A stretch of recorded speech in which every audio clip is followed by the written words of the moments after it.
Welcome to My Life, Chassidus Applied, episode 372.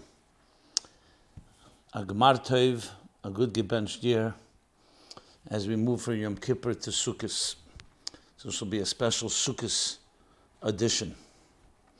This program is dedicated in merit of Baruch ben Yamin ben Menucha Lena, Miriam bas Chayes Sarah Altes, and Yekusiel ben Leah Rochel, and Rochel bas Liba Farkash, dedicated by Pinchas Toders ben Miriam and Sarah bas Rochel Altes.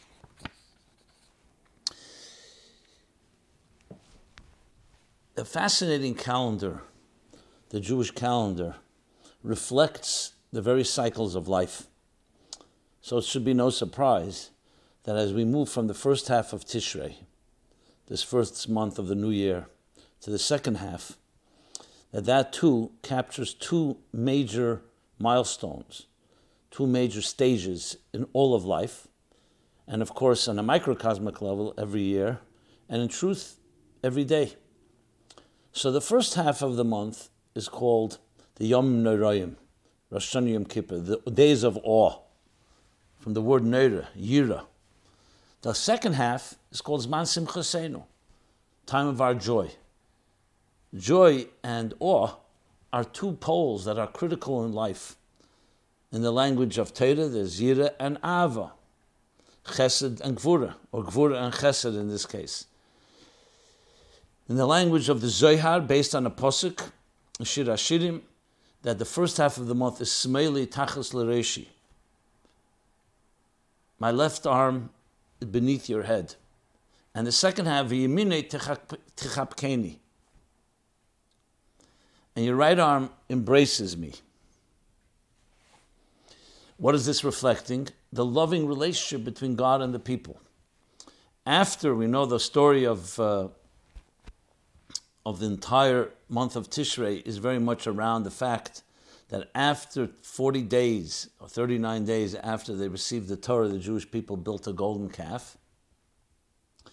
Moshe Rabbeinu broke the tablets, went back on the mountain to beg for forgiveness. And it took him 80 days to succeed. Yom Kippur is the day he came down, 40 days after Rosh Chodesh Elul. Successful. Salachti kidvarecha. As we said, Yom Kippur night, right after Kol Nidre, 3 times. God forgave. So this was love. Matan Torah's Yom Chasanos is at Matan Torah. The love between Kudsha B'richu and Knesset Yisrael. The marriage between God and the Jewish people. The canopy was the Har Sinai. We learn different aspects of Jewish marriage from what happened at Matan Torah. However, there was a betrayal in this marriage. And then reconciliation, rebuilding. So the whole month of Elul is actually the month when Moshe Rabbeinu is beseeching God for compassion and forgiveness, and finally prevails. So Rosh Hashanah Yom Kippur are the conclusion of those last 10 days of Moshe Rabbeinu being on the mountain. So it makes sense that Rosh Hashanah Yom Kippur is days of awe, the respect, the humility that Moshe Rabbeinu showed, that we all have to show as we rebuild a relationship. The first thing is you need to have a sense of humility and awe and respect. After a betrayal, you don't begin by dancing. But then, once there's the reconciliation and the rebuilding, and the second tablets were given at Har Sinai, at Yom Kippur, then comes Sukkos, the second half, Yemini, the right side, the right arm, Chesed, Simcha now. We start celebrating that which we've accomplished. After this whole challenge and rebuilding, which made it even stronger, the relationship and the love, now there's much to celebrate.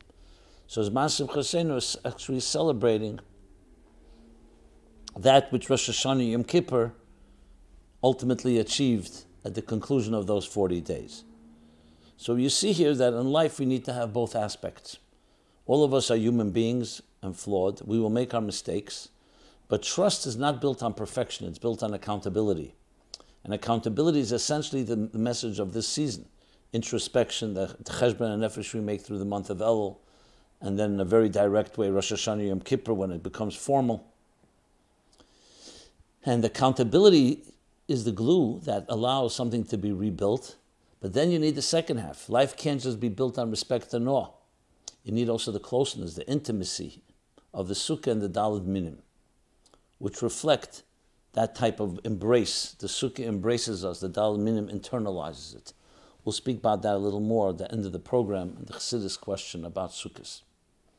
So what you see here is that this holiday season, talk about Chassidus applying it to our life, offers us tremendous lessons in the cycles of life in general and what we need in any type of relationship. You always need these two halves, the yira and the ava. You need to have the closeness and you need to have the respect. And especially when something is broken, that is so critical. But it's not just about respect, it's also about closeness. So there you have both sides of the coin, so to speak, and they complement each other, which is why it says that the schach of the sukkah, the covering of the sukkah, comes from the anan hakteris. It comes from the cloud, from the smoke, that was produced by the keteris, by the incense on Yom Kippur. And other connections where you say tiku b'cheder shefer bakesa liyem chagenu, bakesa goes on when it's still covered in Rosh Hashanah, when the new moon, so you don't see a moon. So the Gilu Berada, the joy and celebration of Rosh Hashanah Yom Kippur, even though there are also days of Simcha, are Berada. It's a celebration, a Gilu, a Simcha, joy, but it is encased in trembling, in an element of awe and respect. When you're standing before God in the Holy of Holies, you don't begin dancing, even though inside you're very happy, especially when you gain forgiveness. Sukkot comes, B'kesel Yom Chagenu. Yom Chagenu reveals that which was concealed in Rosh Hashanah Yom Kippur, the Simcha that was concealed there. That's why Simchos Torah is such a great Simcha celebration, because it's the Simchos Torah even greater than Shavuos. You could say Shavuos you should dance with the Torah. So this explains because Simchos Torah came after Tshuva, after the break. Matan Torah happened before the golden calf, before the Chet, before the fall. And Yom Kippur comes after the fall and the tshuva, and therefore the great Simchos Torah is showing the indestructibility that comes only possible after something broke and it was fixed stronger than ever, never to be broken again. So what we have here is a beautiful and eloquent structure that can provide us with a blueprint for anything in life, any challenge, any issue we deal with, can be addressed when you look at this whole map. Obviously, there are many details, but that's the overall picture. We're going to talk more about it in detail throughout this program because it's a special Sukkos edition. But I want to begin with today itself, the day itself, and that is that Yud Gimmel Tishrei. That the Yud Gimmel Tishrei, the day before, tomorrow's Erev Sukkos, tonight is Erev Sukkos. Sukkos will be tomorrow night. So Yud Gimmel Tishrei, the day before, is the yahrzeit of the Rebbe Maharash, the fourth Chabad Rebbe. It's actually the 139th yahrzeit, the beginning of the 140th. He passed away in the year Tov Reish Mem Gimel. We are now in Tavshin Pei Beis. Beginning of Tavshin Pei Gimel will be 140 years from that Istalkus. So there's many different things we can learn from the Rebbe Maharash.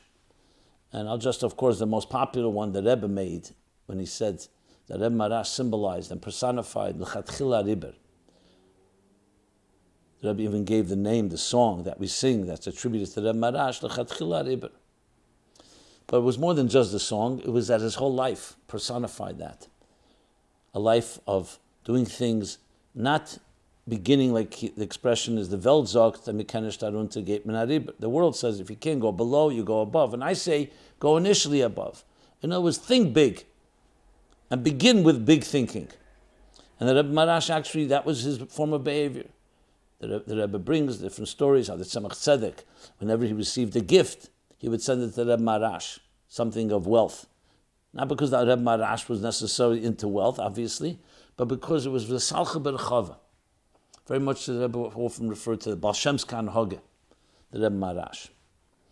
Now, that of course was applied many, many times by the Rebbe of how everyone should approach their life. Don't think small, don't think how to, in a minimalistic way, think in a maximum way. You want to build something, build it much bigger. Obviously, Eirus de Teyu and Kelim de Tikkun. It has to always be in a way that has some grounding. But to think big and to initially go with that approach. And when you look at it, the Rebbe himself and the Rabbeim, that was generally their approach. When there was a challenge, they didn't just shrink and say, okay, let's do the minimal, let's just salvage the situation. No, go lechatchila riber. 1950, a few years right after World War II. You would think, okay, we have to first lick our wounds and start rebuilding. Yes, we have to do that, but most importantly, we begin right away. Rebbe initiates different shlichus to take the offense and not just be on the defense. In so many ways, this is applied. The Rebbe talked to people and responded to people when it came to questions about their own personal challenges, or business investment, or shlichus, that always go with a lechatchila riber approach, a type of confidence that you for sure can be successful. Don't go be overcautious. Now again, we're talking about being prudent. We're not talking about being reckless. Lechatchila riber doesn't mean recklessness. It means just breitkeit, a broad way of thinking, expansiveness, and thinking, instead of thinking like, I'm a loser or I don't know if I could be a winner, think like a winner and behave like a winner, and then you become a winner in that context. And what does this life and leadership, and how does his life and leadership impact us? Exactly that way. Besides, of course, the Maimonic Chassidus that he wrote. And I can't say it's a besides, it's the main thing. And all the different directives that he gave, the Rebbe Maharash, and the different lessons we can learn from him.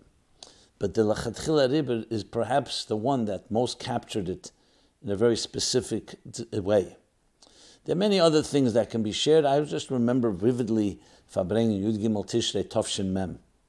For some reason that always stands out for me, that Farbrengen, because it was very unique. One of these lost gems. I would say lost. Most people are not aware of it. If you have a chance, listen to that Farbrengen, Yud Gimmel Tishrei Tovshin Mem. The Rebbe was a very lechatchila riber dikar Farbrengen. Spoke about many topics in a very expansive way. The one thing that jumps out at me, remember, was when he spoke about that the Rebbe Maharash brings in the Sichos, the Frierdiker Rebbe quotes that Rebbe Maharash was saying, the famous expression that the Rebbeim are structured like the Sfiris. Baal Shem Tov and Magid are Keser, Atik and Arich.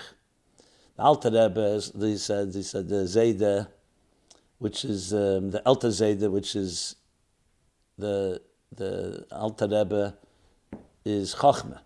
The Zayde Mittler Rebbe is Bina. The Tate is Tzemech Tzedek daas.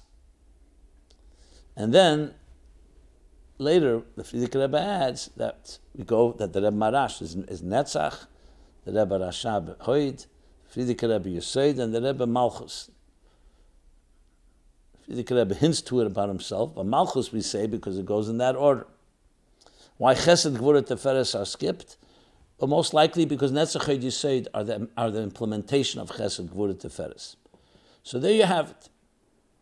And then the Rebbe Maharash says, the Frierdiker Rebbe says in the Sikha, Und itzte davon vorn zum Taten und Herren was tutzach. So the Rebbe asked the question, Yud Gimmel Tishrei Tovshin Mem. This would be 1979. That was the year when I began officially writing Farbrengens. So Tovshin Mem is the 30th year of the Rebbe's leadership. It's a special year, Shnas HaShleishim. And the Rebbe said, what's the connection between the first part about the Sfiris and the Rabbeim, and the second part, that now we have to go to my father, to go to the father to hear what's going on. So the Rebbe said, it's Pashut. He didn't say the word Pashut, but when you hear it, it's both amazing. He said that Tzemech Tzedek, the Tate, is daas. Daas is the kavam tzoy that goes up to Keser, Eila Ada Keser. So if you want to know what's tutzach in Keser, by the Baal Shem Tov and the Machid, tutzach in Keser, which is higher than the Shtalshel, is the root of it all, davon foreign some taten. It's the das. So once he said that my father is das, it's the davon foreign some das to find out what's going on in Keser.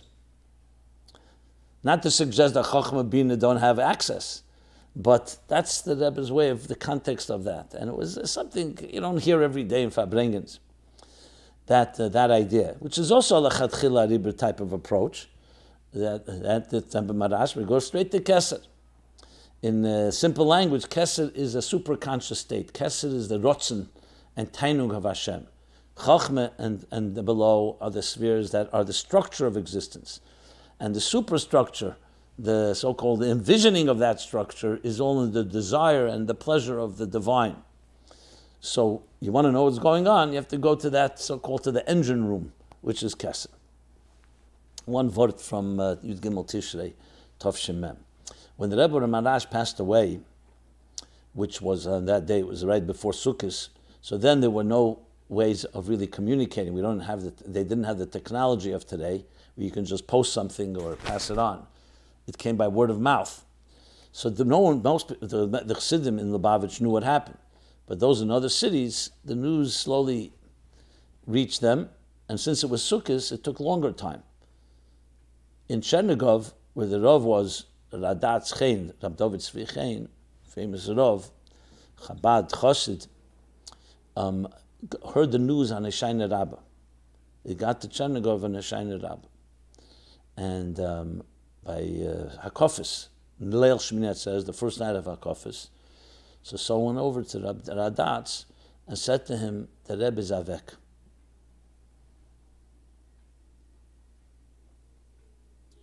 When he heard that, he fainted. Avek. They couldn't revive him. They had to go to Hakofis, the Rav. Whatever they did, they could not wake him up. He was lying there in a heap, and that's it. After trying everything, they said, maybe, we'll bring his father. Rab Peretz Chaim was his father. Rab Peretz Chaim, another Choshev a Chassid.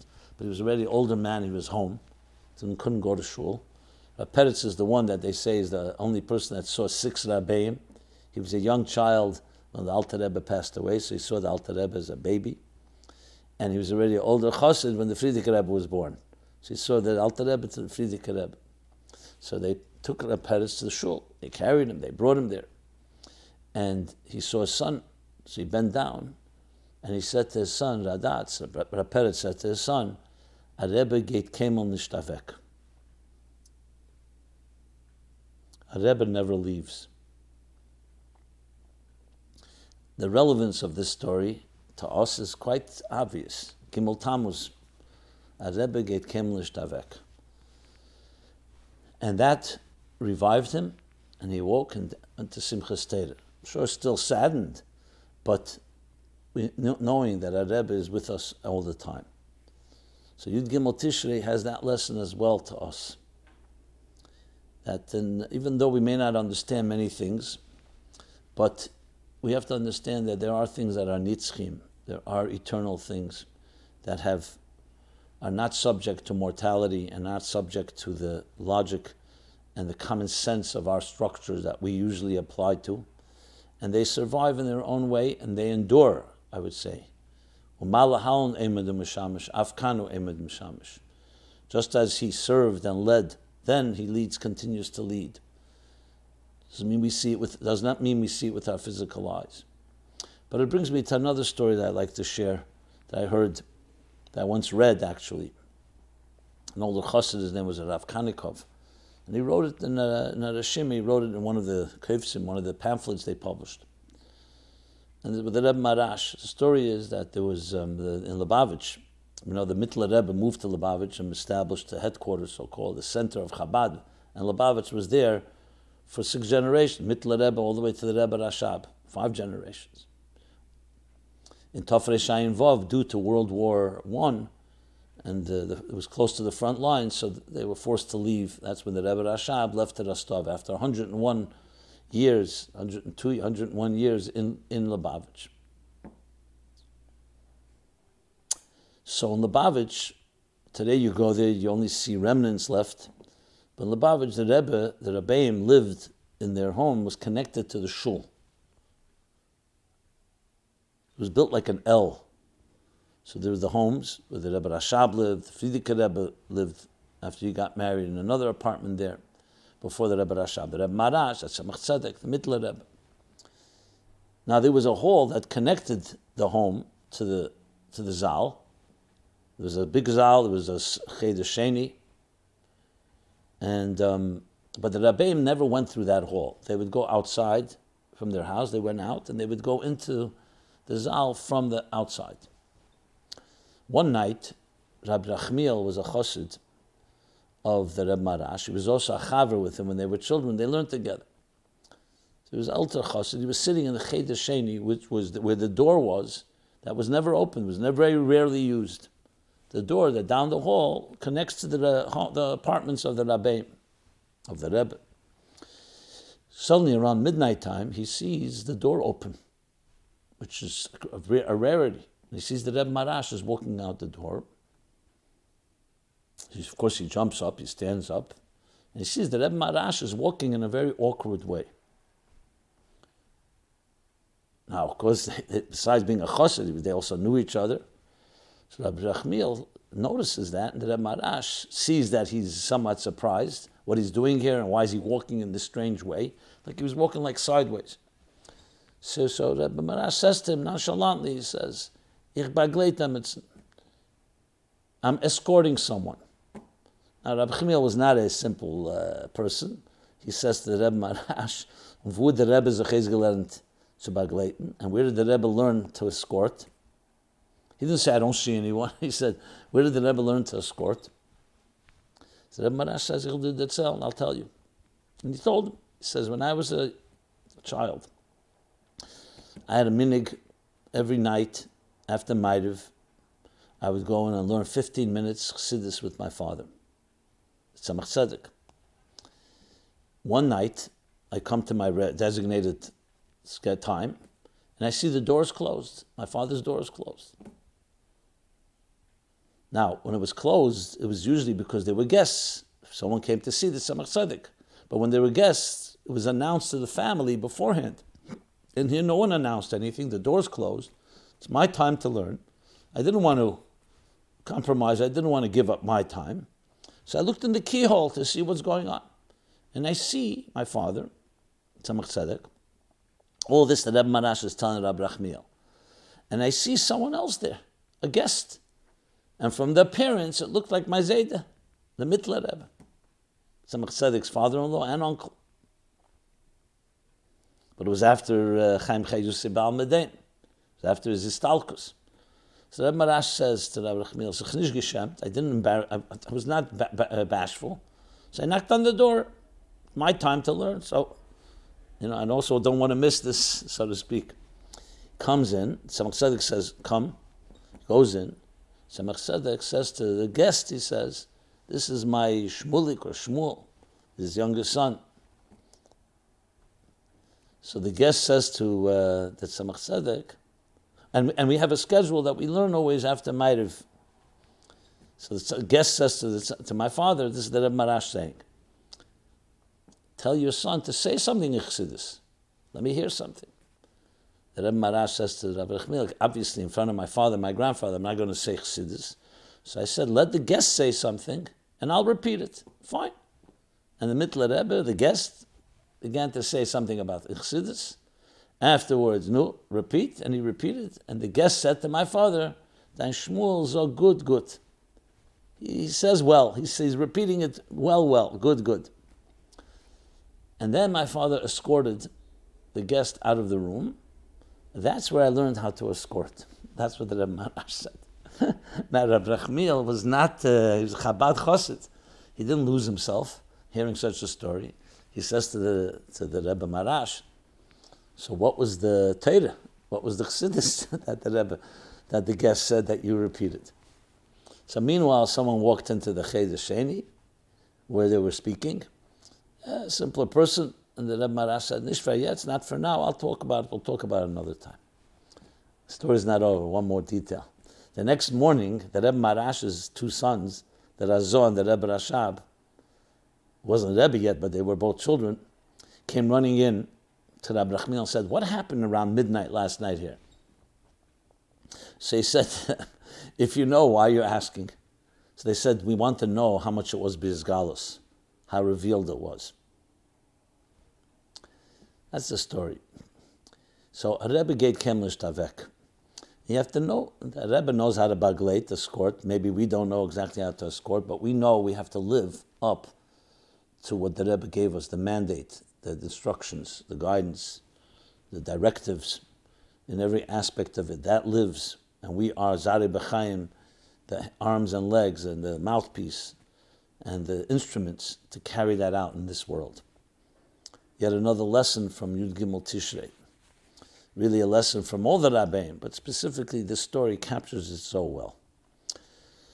So with that, let's move over now to Chassidus applied to Sukkos.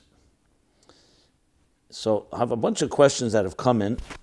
Try to cover as many as I can.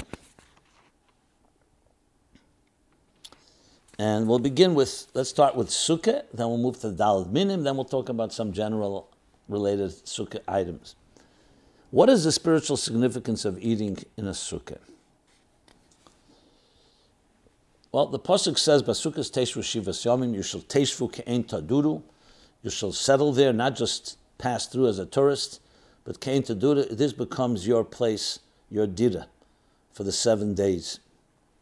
We have the custom also, Shmini Atzeres, we eat in a Sukkah. But the Pasuk says that, 7 days. And the reason for it, Apit Pashtus, because it says, Ki Besukkos sheishafte es b'nei Yisrael. This is brought in Shulchan Aruch, the reason, Leman daas, that you should know, because I protected the Jews when they left Egypt, Besukkos sheishafte b'nei Yisrael. So this is remembering what happened after they left Egypt. There are two opinions what that means, Besukkos. Some Anani HaKoved, that God surrounded them by the clouds of glory that protected them. So Sukkah represents that. And others say, no, they actually built huts, actual Sukkahs Kipshute, actual huts. Now, the reason we eat in a Sukkah is for that reason, but it goes deeper than that, because that symbolizes the idea that we are dependent on God. So even though it's true when you live in a structure, in a home, it's also that way, but because a Sukkah is far more vulnerable, and the top of the Sukkah, the schach, is porous, which means it's subject to the elements, rain and so on, and yet we sit there completely trusting God's embrace of us, as it was when the Jews left Egypt. That's the basic answer. The lessons in this are many. The obvious, most important lesson is to know where does security come from. Many people think security comes, I'll build my mansions and my palaces and my dungeons or my fortresses. Sometimes it can be a dungeon as well. And that protects us. So Sukkos reminds us, no, protection comes from above. Sila Demem Nusa, it's called. The shadow of faith. The Sukkos casts a shadow. The Schach casts a shadow. And there's, of course, many mystical meanings and spiritual meanings of Chassidus. But above all, it's about that idea of being embraced by God and recognizing that. There's also the element of Sukkos I mentioned before that comes after Yom Kippur and Rosh Hashanah, revealing the deep energies that were generated in those days of awe. I'm not going to go through all the lessons, but that's the basic idea. And the lessons are many, and especially in our times where sometimes we feel vulnerable in the uncertainty around us. So Sukkah reminds us. It reminds us where our true security comes from, not from man-made structures, but from divine, from faith, from divine protection. That's on a very basic level.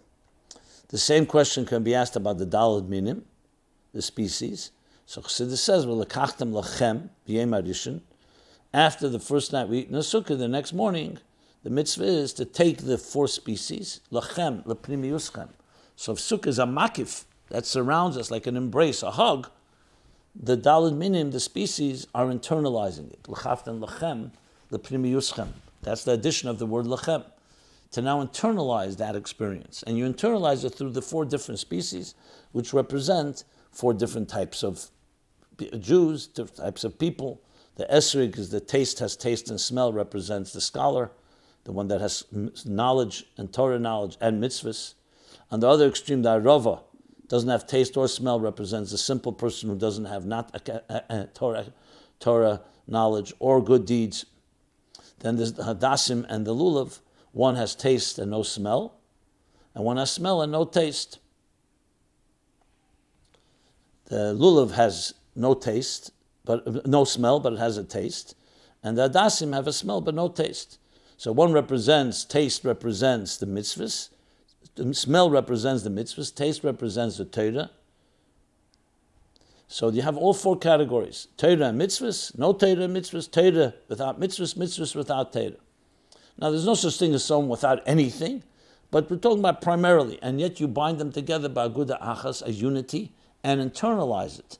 So this is now the divine makif, the divine transcendent energy enters internally into each type of person, no matter who we are. That's a basic overall picture. They said there are pages and pages of Mamorim about Sukkah and the Dal Minim, but this is just briefly. So another question, why is Sukkah not in the spring after Pesach? Based on what we just said, that represents and symbolizes the huts, or the Anani HaKavod, that happened right after Pesach. As soon as they left Egypt, that's when they were protected by God. So why do we sit in Sukkah? So then Sukkah should come right after Pesach. So different reasons given for this. Generally 4 reasons. That, number one, that you want to, since Sukkah is reminding of the faith we have in God, you don't want people thinking, oh, we went into a Sukkah because it's the spring season, it's the beginning of the warm season, so now we're going to a Sukkah to enjoy ourselves.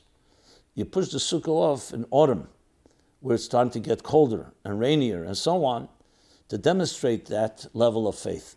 That's one explanation. Another explanation is because Pesach is Chag HaAviv. That's when the beginning of the harvest season begins then. But the end of the harvest season, because that's when you start the planting and the sowing, Chag HaAviv. And Chag HaKotzer, when do you cut and harvest on Shavuos? And Chag HaAsiv is when you actually bring it back home. So that's right then, when that food is coming and it's all ready. When you have to plant it, you have faith in God, because Hamaymin v'chei alomin v'zereya, that God should bless your crops. But by the harvest, once you have it already, you can argue, oh, you know what? I've already successful. I don't need to rely so much on God. So come Sukkos to remind us of that.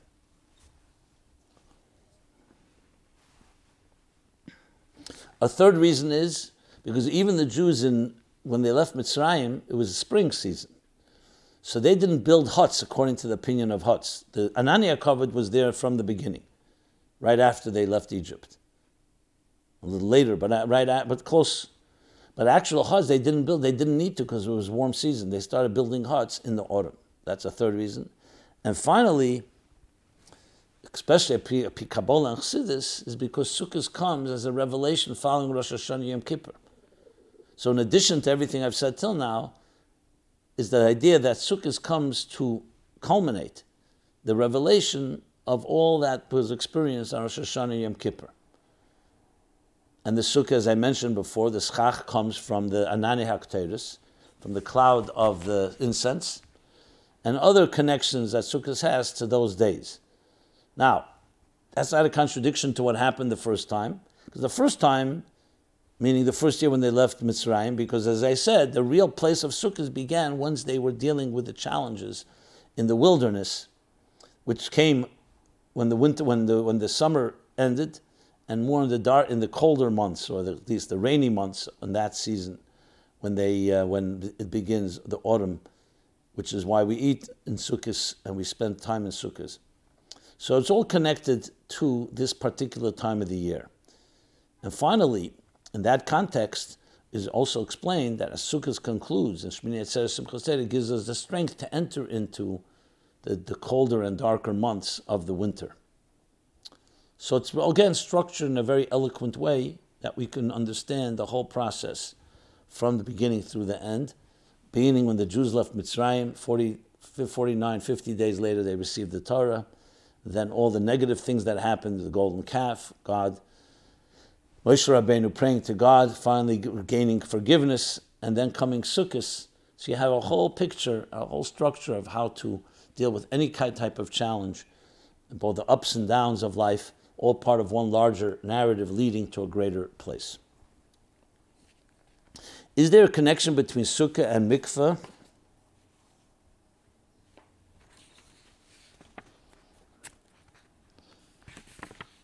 Yeah, thank you, Rabbi, for your hard work and dedication in making this weekly Sunday night Torah class. I have a question regarding the Sukkah.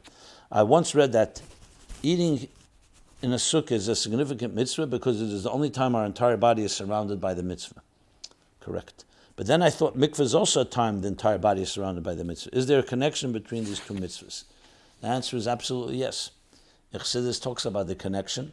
Number one, like both are coming from the level of bina. Bina surrounds. Makifim de bina is the sukkah. And mikveh is also when you submerge yourself. And there's connections absolutely there. That there are mitzvahs that are in that sense where we get surrounded or submerged. Obviously they have distinctions. Mikveh is one mitzvah and sukkah is another, but they definitely have that commonality. And in that same context, somebody writes, is there a concept of being surrounded by four walls representing being quarantined from the physical world, but still being able to see the heavens through the bamboo or schach roof, bamboo schach roof, and still having a connection to the heavens, i.e. God? Yes, it's all part of the same story. Different aspects of it, but it's all the same idea of being surrounded, being vulnerable on one hand, but being protected by God. And it's a good point you make, that the schach is also there. It's not you have to be able to see the stars through it, even though in Chabad custom, the schach is thicker, but nevertheless, it's not completely opaque in the sense where it's completely covered like a roof. It has to be schach. So there's both the element of being surrounded and also being aware, the awareness. And that's the point. The Daled Minim, on the other hand, is more pnimius. So makif and pnimi is a very plays central roles in Judaism. You have, for example, the talis and tzitzis. A talis surrounds, and tzitzis is like thin strands. Again, makif and pnimi. You'll find that everywhere in Yiddishkeit, you'll find these two dimensions. Okay. In that context, sukkah, roof, and walls. Why can a sukkah be made of any material you want, but the roof can only be made of materials that grow from the ground? Is the roof of the sukkah more significant and important than the walls? Is it a metaphor that our minds, which are the roof of our body, have to be kept pure? Okay, that I have not heard, but you could say something like that. So yes, the main thing of a sukkah comes from the word schach. Schach is connected to the word sukkah. The main thing of a sukkah is the schach, but obviously you need to have a structure. So the walls are critical. A sukkah without walls is not a sukkah. But the main thing that symbolizes the sukkah is the schach, and that's actually the most vulnerable part. Because if it rains, it comes from the roof, from the schach. The schach itself represents vegetation. It's not coming from any inanimate objects. You can't put wood or, wood is also, frankly, also vegetation, but wood is considered not schach because it's the tree, not you need to have the growth, the green that grows on the trees, whether it's pine trees or other forms of greenery. And it represents the idea of a certain aspect of growth, that it's not just an inanimate structure. In a building that you build out of bricks or mortar, everything is inanimate, everything is doimim. Here you want to have a representative of something that is also a higher level of life force, which is tzemeach. Now it's true, it's no longer tzemeach in the sense that it continues to grow. That's why you can't just put a tree that's alive. It has to be cut. But it still has that element in it. And it also demonstrates something that is subject to change. Inanimate things like stones don't change. And tzemeach is constantly growing.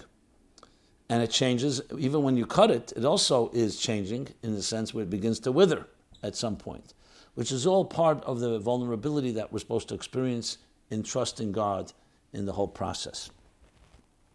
Okay. So that answers that question. Beautifying the sukkah. Why is Chabad custom not to beautify the sukkah? So you have the concept of nois sukkah. So the Rebbe has an interesting letter where he writes an English letter to someone who asked that question and said, and of course we don't in any way denigrate, God forbid, or nado pashta. Different Jews, different communities have different customs.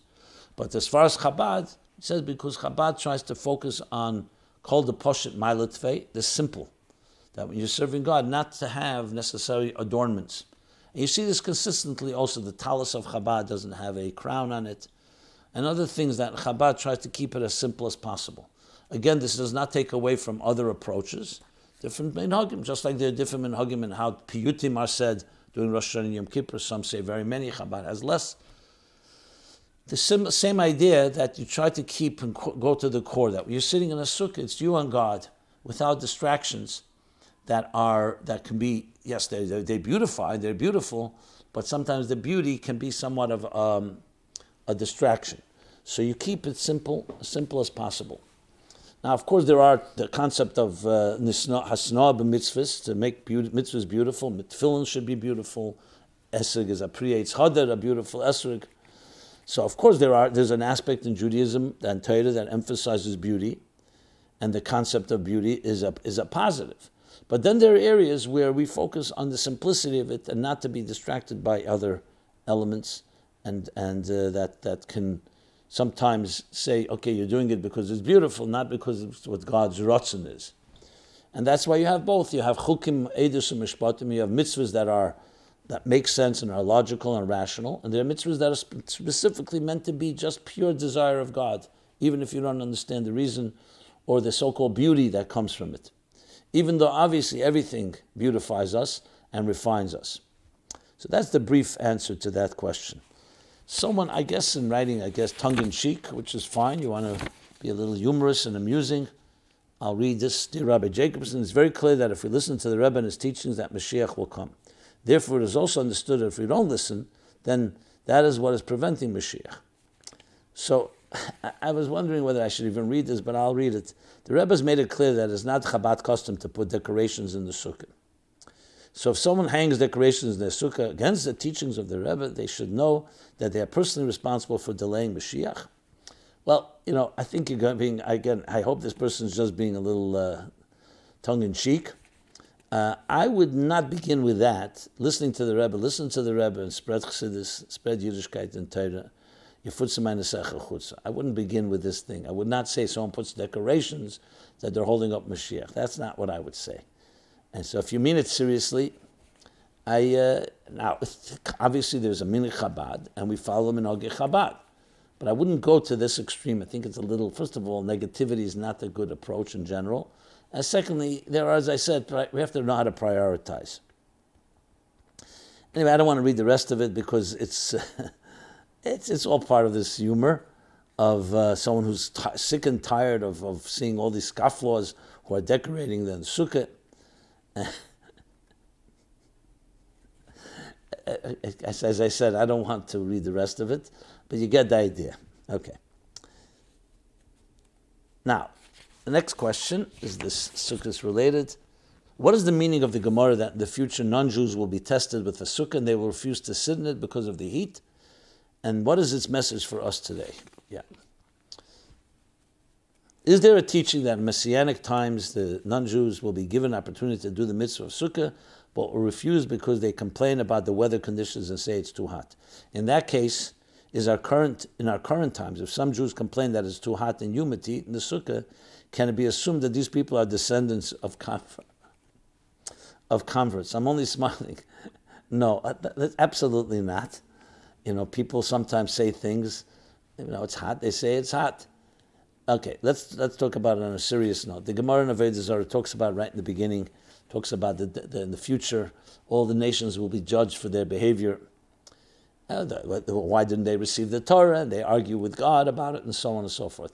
But the long story short, at the end of it, God says, okay, let me give you a mitzvah kala, an easy mitzvah, and let's see what happens.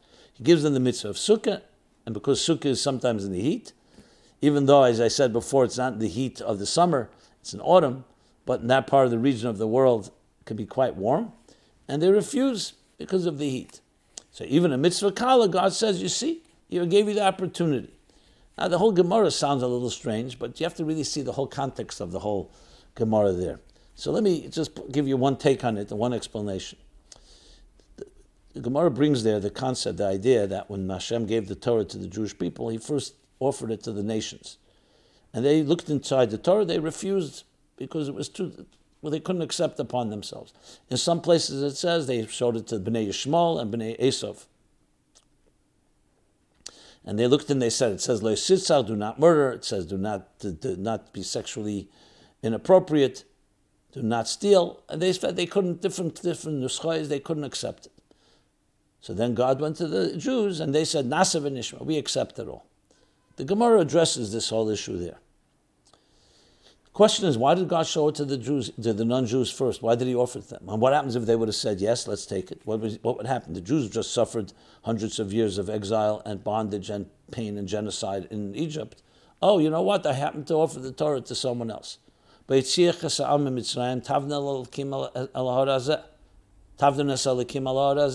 whole purpose of leaving Egypt was to serve God, receive the Torah.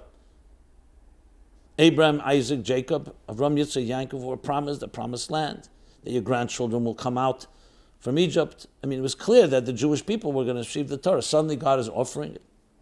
So different answers are given to say that God knew they would refuse it, so what's the point? I mean, like the non-Jews said, what's the point? So one of the explanations given, based on the Zohar, is because God was preparing them, because at the end of the day, the Torah is universal for all human beings. The Taryag mitzvah is taken not for all. But the Sheva mitzvah is Bnei Neach, which was also given at Mount Har Sinai. And that's how it's supposed to be taught to the non-Jews, that they should know it was given by the Hashem to Moshe Rabbeinu on Har Sinai, at Sinai. That too has to ultimately affect the entire world. And especially Bnei Yishmael and Bnei Esrog are children of Avram and Yitzchak respectively. And ultimately it would. With the birth, as the Rambam says, with the birth of Christianity and Islam, they both came to pave the way toward Mashiach, toward unity. Albeit there are flaws, but nevertheless, so in a way, God offering it was like paving the way, was like so-called softening the path that they ultimately would embrace, especially the laws le sirsach and le signev and le sinaf, which is part of the moral laws of civilization, the Sheva Mitzvahs Bnei Neach, the 7 Noahide universal laws. So that's why he offered to them. Knowing, yes, that they wouldn't accept it yet, but there will be the day they will. So God's offer has significance. It's not just offer, they reject, and so on. In the Gemara Avodah Zarah, when it discusses this, that's if you think about it, if you look at the story, that's what God is saying. Did you accept my path? And they didn't accept it initially. So for that, there is there's retribution. Now, what's this thing with Sukkah? Why Sukkah? Why not another mitzvah? And why the heat? Because Sukkah represents two things. It's a mitzvah kala on one hand. It doesn't require fasting all day, let's say like Yom Kippur, or other mitzvahs that require a lot of difficulty. You build a sukkah, you sit in it. On the other hand, it requires you to give up your comfort zone. Because, as we spoke about before, you're exposed to the elements. It's not your mansion, your home, your palace. It's a portable hut. It can rain, it can be hot. So what Hashem was showing them was this. Connection to me requires, the mitzvah could be an easy one, but it requires getting out of your comfort zone. Avram, Yitzchak, Yaakov, the Jewish people, showed me they get out of their comfort zone. It wasn't just about them. So even though, yes, it took time for them to accept it, the generations, but by Matan Teda, Nasa v'nishma, because they had a relationship with God, and they know we are ready to completely trust you. And in turn, God trusts them. So the Sukkah represents that element of getting out of your comfort zone, being vulnerable, and trusting something greater. It's too hot. That means that you're not ready yet. But that too is not a lesson to reject them, because we know when Mashiach comes, there'll be Molaris Deis Hashem Kamayim Liyam Mechasim, all the nations of the world. The whole world will be occupied with knowing God. All the nations. But to get to there requires these prices to be paid. And you know something? They were paid. If you look in history, today you have nations, Gentile nations, non-Jewish nations, that are Malchus Shel Chesed, that embrace these laws. Individually, everybody has their challenges. But it's become institutionalized, concepts of freedom. And the Jewish people, of course, have benefited from it. So we're living in very different times. And it's not just dog eats dog, that the nations of the world have also begun to embrace universal principles, divine principles of what it means to live up to our destiny and our mandate, to God's mandate. So the lesson for us is very clear as well. We also have to look at it that way. The whole point of Torah mitzvahs is to help us have a relationship to a reality that's greater than our own comfort zones and our own feelings. Obviously, we need to be part of the process. And that is one of the lessons we can learn from this story. Dear Rabbi Jacobson, if Hashem wanted us to enjoy our time in the Sukkah, why did He create mosquitoes and bees to torment us and ruin it for us?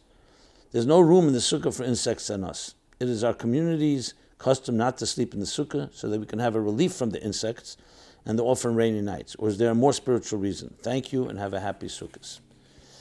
It's an interesting question, but this is a question you can ask about anything. Why we have all kinds of challenges when it comes to doing a mitzvah.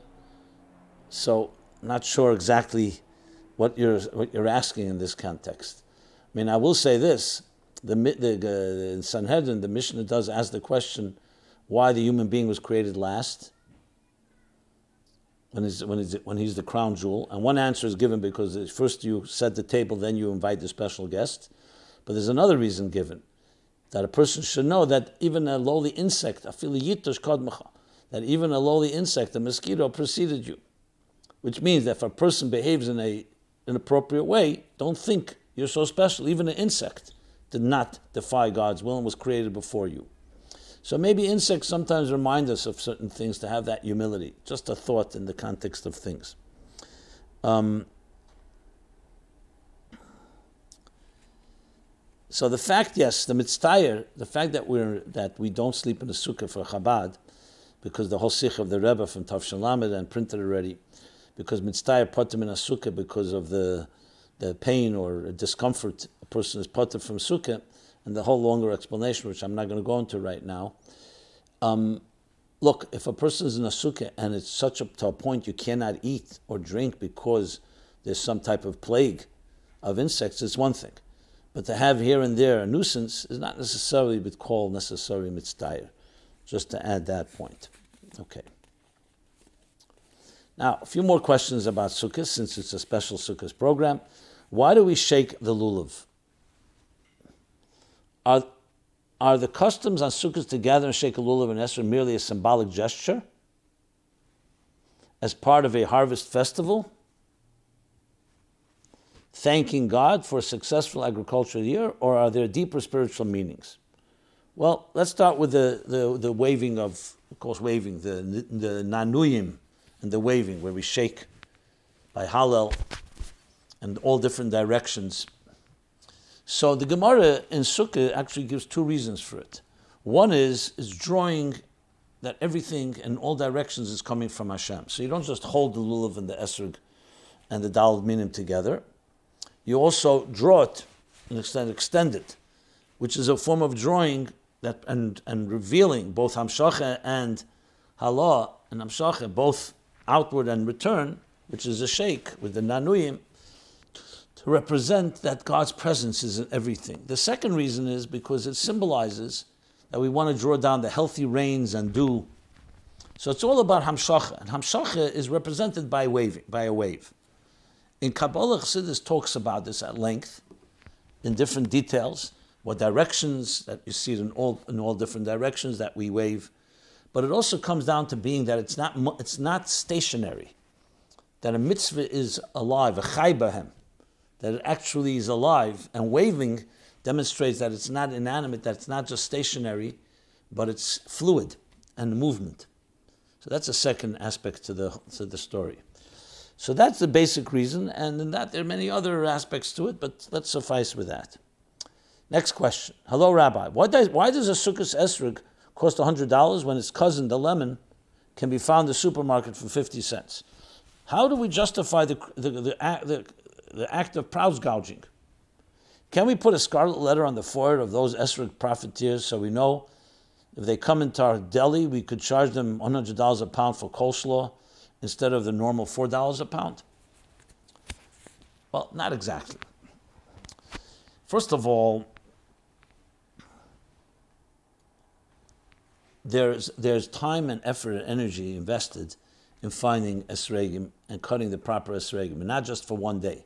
People travel to Italy or to Israel or wherever the esregim are brought from, and they have to deal with the farmers to make sure it's grown properly. It shouldn't be murkav. An esrog has to be an esrog that is pure and not mixed with other seeds of other fruits, and many, many other things. It needs hashgacha, essentially. So there's investment involved here. A lemon is a lemon, no pun intended. So that investment has to be covered. Now, for someone to create price gouging and charge prices that are completely astronomical and ridiculous, that's inappropriate in any given situation. That's number one. Number two, we have the mitzvah pri eitz chodar, that esrog should be a beautiful esrog.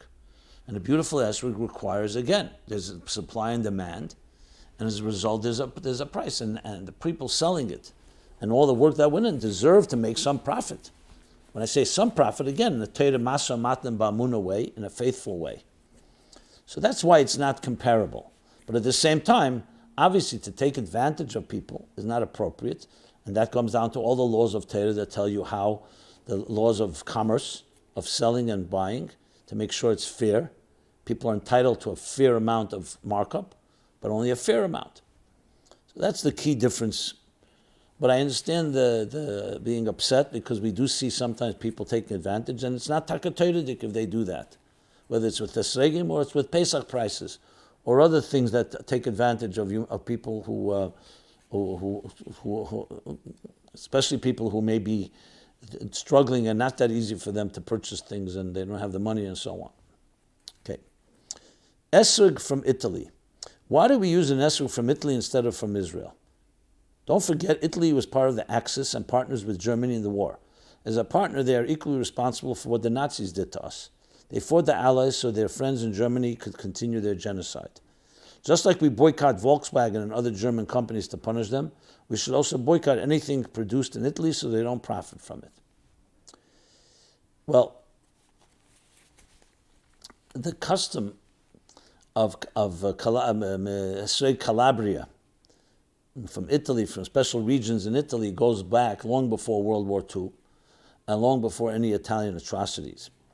Goes back to a minig that the Rebbe brings in Sefer HaMinhagim. In the time of Moshe Rabbeinu, he sent messengers to go bring esregim from Italy. Now, why Italy? There are different explanations. Some say that it's taka the place where Lu'umulum Yemots, Esav, Rome, and it's a type of transformation of it. But regardless, that's the Kabbalah that goes back a long time. And that's why Minei Chabad, Makpid, try to get, that doesn't mean an esrog from Israel or from other places is not kosher. As a matter of fact, some esregim in Israel are taken from the seeds of Calabria and Italy. But regardless, there is something about it. It has nothing to do with the wars and so on. It's not about punishing or rewarding Italians. Just like if you drink Italian wine. So, if it's kosher wine, then fine. So it's not the approach. But as far as punishing through not buying products, I don't know if the word punishing is the right word. Some people don't have, it's distasteful to go buy something from a country that hurt us and so on. But here we're dealing with something that goes far back beyond the wars, and we can't say that a war, World War II, suddenly should change this Kabbalah that happened at the time of Moshe Rabbeinu, and been custom that goes back thousands of years. Okay. Simchos Beis Hashoeiva. What is Simchos Beis Hashoeiva, and why did the Rebbe reinstitute the celebration? What is the importance of dancing outdoors in the street instead of inside our warm, dry synagogues? Well, Simchos Beis Hashoeiva is a sugi in Gemara that when they drew the water for the Mizbeach, for the altar in Beis HaMikdash, they would dance all night as they carried the water. So even though we don't have a Beis HaMikdash today, the concept always remained, and the Rebbe Tak and Tovshin Memal, but even before that, the Rebbe would bring Simchos Beis Hashoeiva over all the years. So it was always known as a Simchos Beis Hashoeiva, but it was more spiritual. Like many things in the Beis HaMikdash that we did, either we remembered, we danced, we fabrenged on Simchos Beis Hashoeiva. But in Tovshin Memal, the year was 1980, Sukkos 1980, the Rebbe began, it was a year of Hakel, which is a year comes after Shemitah. We're now in a year of Shemitah. Next year will be Hakel. And Hakel, the Rebbe began talking Sichos every night of Sukkos, and that's when he instituted the dancing, especially in the streets, which shows the celebration is not just internal, but actually affects the entire environment. And indeed, you see, since instituting the Simchos Beis Hashoeiva, the dancing in the streets, it's affected thousands, if not hundreds of thousands of people in a unity, in a show of unity and celebration and Agdus and so on. And the Rebbe would speak about it since Tov Shem Aleph, every year, every night, Sukkos. And that's essentially the story. Now, in part of the discussion, what is Simchos Beis Hashoeiva, the Simcha for Mayim, water, in contrast to wine. So there's many explanations of what exactly is the power of the Simcha. The simple Simcha, because usually Simcha is connected to Yain, the Yain Levav, Yismach Levav Enesh. Yain makes someone happy in Simcha. Water doesn't make you joyous. When you drink water, it doesn't do anything to you. But it's the joy of doing God's mitzvah. The simple joy, like I spoke before about simplicity. And many more explanations, which we'll talk about another time. Another final question about Yom Tov. I love Yom Tov. However, there's one part of Yom Tov I find challenging. It is the eating. First of all, I'm a light eater. Comes Yom Tov, it's Kiddush, wash, etc. I always want to wash because I do feel like it brings the family together when we all wash. And if, as the father doesn't wash, then every kid could say they won't wash, and the family meal falls apart. You can say don't eat so much, but as you know, that's not always so easy. And it is not even so much about the eating; it's the washing for bread for every meal. Sometimes I simply don't feel like eating or washing. Yet I have to because it's time for Kiddush. With all the holidays coming up, can you give some guidance on how to stay happy and healthy this year? Well, you're not alone. Many people have this challenge and dilemma. So firstly, Yom Tov is not here to hurt us, to hurt our diets, and to indulge in. Yom Tov is a ruchnistic energy coming from heaven that gives us an opportunity to connect our souls to what God wants of us. Now, because we live souls inside physical bodies, so one of the ways we celebrate is that the body should also come along in the celebration. But let's not forget, it's a spiritual celebration. So the first thing, from a Torah Chassidus point of view, you don't have to indulge. Washing doesn't mean you have to eat a whole challah. There's a certain, you could control yourself. Now, I know it's a test, it's a challenge, So each person has to make a decision. Those of us that are really challenged, so there are ways, just like during the week. People who overeat or indulge don't have a problem only on Yom Tov. They have a problem all the time. Yom Tov is maybe more challenging because you're home, more meals, more delicacies, etc. So it comes back down to the discipline that a person has. But above all, if you understand the significance of a Yom Tov, you understand it's not about the eating and drinking. The eating and drinking is not the ikar, even though it could seem that way. All these special meals, special recipes. The ikar is, as the Baal Shem Tov says, the letter God sends to us. And we want to celebrate, so the only way to celebrate with the body, that it shouldn't distract us, is by saying to the body, here, have something to eat, have something to drink. But the truth is, this is a divine letter from God to us to remind us about our connection. So the more you can learn Chassidus about the Yom Tov, I would suggest that may be the best way to spiritualize your experience, so it becomes less materialistic. Is it guarantee? Guarantee. You can also have to have discipline, absolutely. With all the Kiddushim, and really exercise that. So maybe that's also part of the test of Yom Tov. I don't have more to say on this because we're not going to suddenly forbid and prohibit washing and eating meals. That's part of the Yom Tov. So the only way to do it is to do it and sublimate it and tame it and harness it toward the best way possible. Okay. I have so many more questions. See, time has run out. Okay, so let me just conclude with the Chassidus question. How does Chassidus explain Sukkos? So we've discussed many angles and aspects of this before. What I do want to add is, I spoke earlier about Sukkah. that after Rosh Hashanah Yom Kippur comes Sukkos, the simcha, the joy and the revelation of the Yom Noraim. So there's Vigilu Birada, it's more concealed, and then it's revealed in Sukkos. In Revelation itself, the way Chassidus explains Al Pi Kabbalah, there's a makif and pnimi. Everything begins, first you're surrounded by it, then it's internalized. Just like when you learn something. First it's a little over your head, and then you internalize it. Like the Alter Rebbe explains in V'yadaita, Veschanan, L'kutei Torah, that yesterday's Amunah becomes today's daas.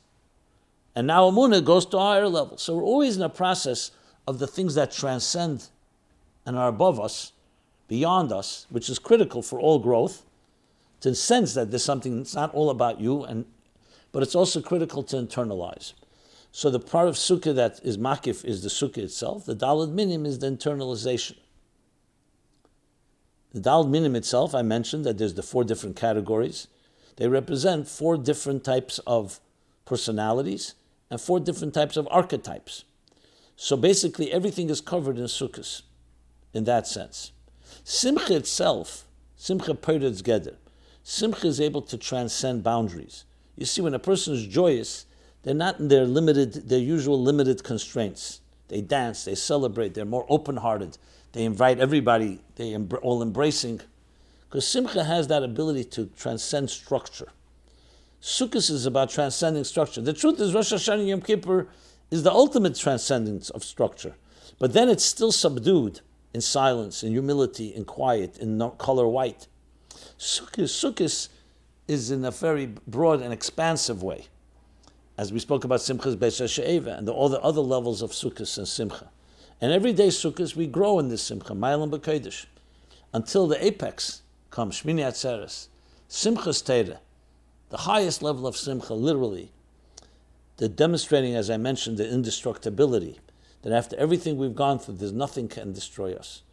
We become invulnerable because we have now embraced. And it's ironic and paradoxical in a way. We sat in a sukkah which is so vulnerable. And that, when you're able to embrace vulnerability and celebrate your vulnerability, that's what makes you invulnerable. Because you're connecting to something, to the real true source of security, which is the Eibishter himself. Hashem Tzilcha. God is your shadow. God is your protector. He hovers. So Sukkot has many, many lessons. Chassidus talks about it in so many different ways. These are some of them. And I want to conclude in this special My Life Chassidus Applied, episode 372, that everyone should have a Chag Sameach, a real true Zman Simchosenu, Moedim L'Simcha in general, Zman Simchosenu, a time of joy. Yismach Hashem Simchosenu is Lashon Rabim, our joy. Yismach Hashem b'Maisav, Yismach Hashem b'Esav, Yismach Yisrael b'Esav, Yismach Hashem b'Maisav. Hashem celebrates with us His creations. We celebrate with our Creator in a joined union of dance and celebration. And it should be only a year of Simcha b'Tev Hanir v'Nigla, Tovshim Pei Beis, Ployes Bakoel, wonders in everything. Wonders are also like Simcha, beyond structure. And everyone should have a very good Yom Tov. The next program, we won't have one next week, due to Chol Hamoed, Yom Tov, Hoshana Rabbah. The next one will be in 2 weeks from now, 8 to 9 p.m. every Sunday, except during holidays. Everyone have a good gebench to Ziyar, a good gebench to Sukkos, Zman Simchosenu, and Simcha that extends all year round and forever. Thank you. This program is brought to you by My Life, Chassidus Applied. Please help us continue our programs. Make even a small contribution at chassidusapply.com/donate.